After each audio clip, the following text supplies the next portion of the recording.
ఓం గం గణపతి నమః. ఓం శ్రీ మాత్రే నమః. కేతుగ్రహ దోషాలను తగ్గించే శ్రీ కేతు అష్టోత్తర శతనామావళి. ఓం కేతవే నమః. ఓం స్థూల శిరసే నమః. ఓం శిరోమాత్రాయ నమః. ఓం ధ్వజాకృతయే నమః. ఓం నవమగ్రహాయ నమః. ఓం సింహకాసురీ సంభూతాయ నమః. ఓం మహాభీతికరాయ నమః. ఓం ఛత్రవర్ణాయ నమః. ఓం పింగళాక్షాయ నమః. ఓం సఫలధూమ్ర సంకాసాయ నమః. ఓం తీక్షణదంష్ట్రాయ నమః. ఓం మహారోగాయ నమః. ఓం రక్తనేత్రాయ నమః. ఓం చిత్రకారిణే నమః. ఓం తీవ్రకోపాయ నమః. ఓం మహాసురాయ నమః. ఓం క్రోధనిధయే నమః. ఓం పాపకంటకాయ నమః. ఓం ఛాయాగ్రహాయ నమః.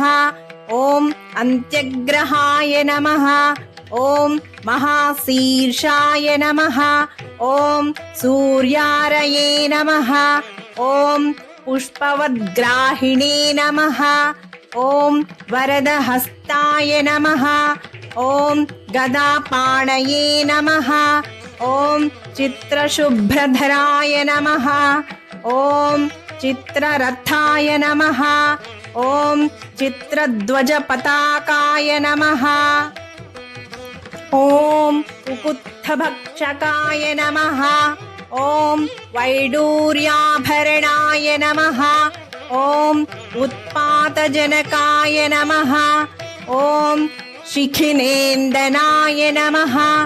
ఓం శుకమిత్రాయ నమః. ఓం మందసఖాయ నమః.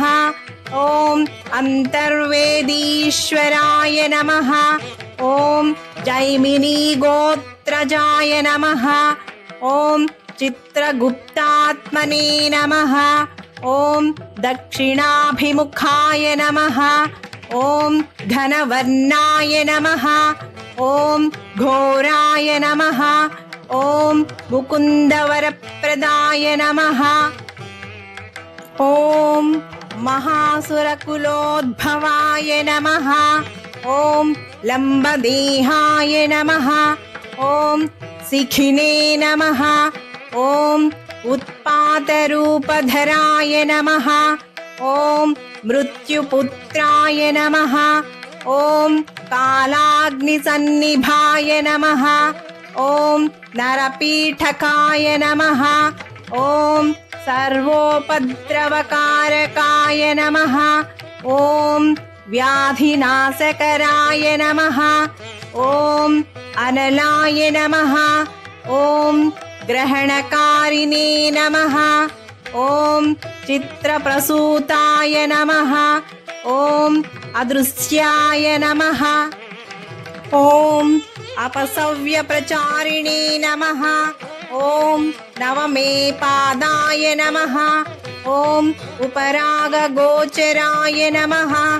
ఓం పంచమే శోకదాయ నమః. ఓం పురుషకర్మణే నమః. ఓం తురీయస్తే సుఖప్రదాయ నమః. ఓం తృతీయే వైరదాయ నమః.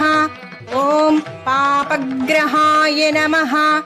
ఓం స్ఫోటకారకాయ నమః. ఓం ప్రాణనాథాయ నమః. ఓం పంచమే శ్రమకరాయ నమః.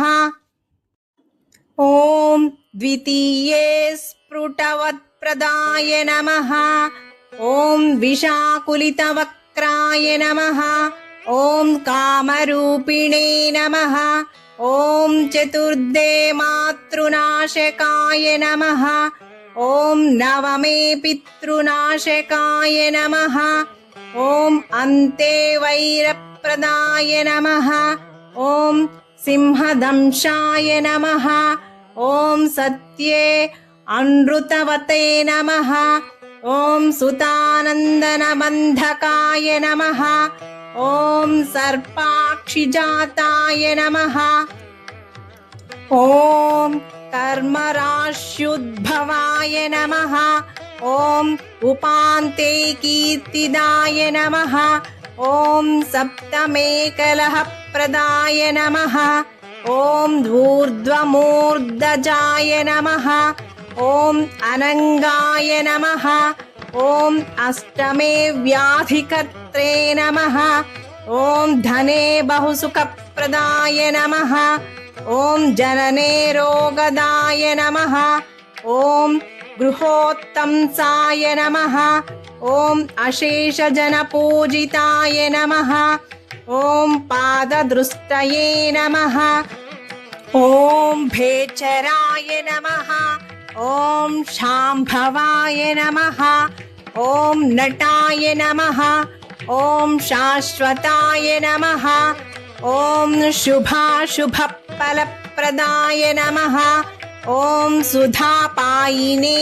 नमः ॐ धूम्राय नमः ॐ सिंहासनाय नमः ॐ रवीन्दुद्युतिसमनाय नमः ॐ अजिताय नमः ॐ विचित्रकपोलस्यन्दनाय नमः ॐ भक्तवत्सलाय नमः ॐ कराळवदनाय नमः ॐ रक्तलोचनाय नमः ॐ पिङ्गलाक्षाय नमः ॐ विदाहकाय नमः ॐ भक्तरक्षकाय नमः ॐ भक्ताभीष्टफलप्रदाय नमः ॐ केतुमूर्तये नमः ॐ कपिलाक्षाय नमः ॐ कालाग्निसन्निभाय नमः ॐ हिमगर्भाय नमः इति श्रीकेतु अष्टोत्तरशतनामावळि सम्पूर्णम् Shubham. Thank you for watching. Please like, share, comment on my video. Please subscribe my channel. Nenu mi Anu.